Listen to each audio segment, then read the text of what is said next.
భగవద్గీత అత ద్వాదశోऽధ్యాయः భక్తియోగः అర్జున ఉవాచ ఏవం సతతయుక్తాయే భక్తా స్వాం పర్యుపాసతే ఏ చాప్యక్షరమవ్యక్తం తేషాం కే యోగ విత్తమాః.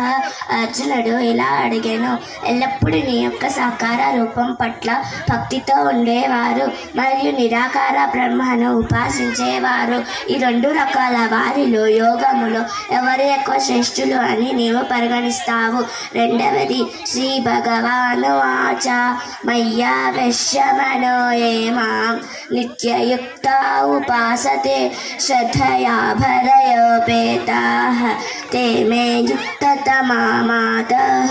శ్రీ భగవానుడు ఇలా పలికెను, ఎల్లప్పుడూ నీ యొక్క సాకార రూపం పట్ల భక్తితో ఉండేవారు మరియు నిరాకార బ్రహ్మను ఉపాసించేవారు. శ్రీ భగవానుడు ఇలా పలికెను, నాపైన తమ మనసులను లగ్నం చేసి మరియు నిరాకార బ్రహ్మను ఉపాసించేవారు మరియు సతతము నా పట్ల దృఢ విశ్వాసంతో భక్తిలో నిమగ్నమైన వారు అత్యుత్తమ యోగులను నేను పరిగణిస్తాను. ధన్యవాదాలు. జై శ్రీకృష్ణ.